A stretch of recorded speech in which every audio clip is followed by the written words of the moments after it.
Hello and welcome back, ladies and gentlemen, to another episode of Purgatory. It is Monday, March 12th. A lot of new things happened for Diablo 3 last week, and we will be covering all of that here. New beta areas have been discovered, GDC photos released, PvP removed from the game for launch, beta patch number 14, and Diablo 3 now available to WoW Annual Pass holders.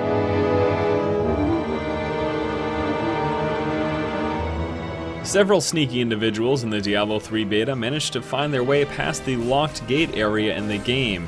As a result, they ended up discovering the Fields of Misery in the Festering Woods. These are areas that will be part of Act 1 when the game is finally released, and although this wasn't intended to be accessed in the beta, well, it has. Be it a bug or otherwise, these areas have been discovered.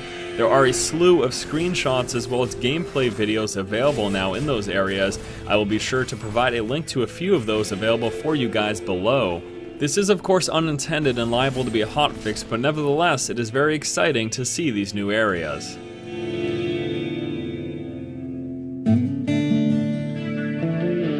Blizzard attended this year's Game Developers Conference, at which they held a presentation discussing Diablo 3's development. Images of that presentation have been made available on DiabloFans.com, link as always available below.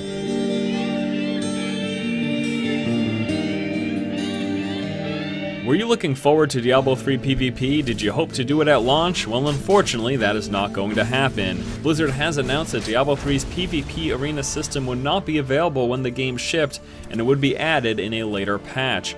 This is unfortunate, but it is also important to keep in mind that we of course do have to still level up and gear our characters.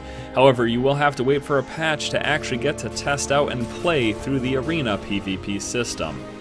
I guess that means we'll just have to spend some more time on that Care Bear PvE junk.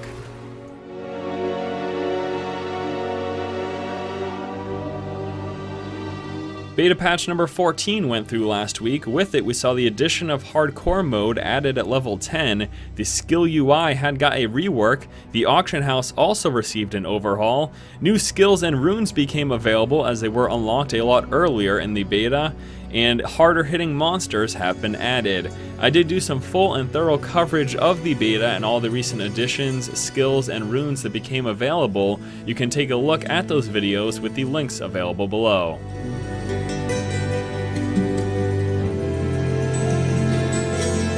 The Diablo 3 dashboard page is now available to any WoW Annual Pass holders. Of course, when purchasing the WoW Annual Pass, you get a free digital copy of Diablo 3.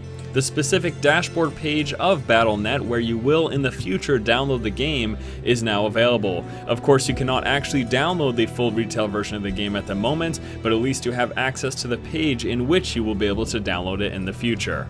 Alright my friends, that is going to do it for this week's episode of Purgatory. As always, I thank you so much for watching. Lots of new Diablo 3 stuff happened over the course of the past week, so be sure if you haven't seen any of this new content to once again take available at the links below to take a first-hand look at it for yourself. Stay tuned later in the week for an episode of DiabloCast, your Diablo 3 podcast, and next Monday for another episode of Purgatory, your weekly Diablo 3 news.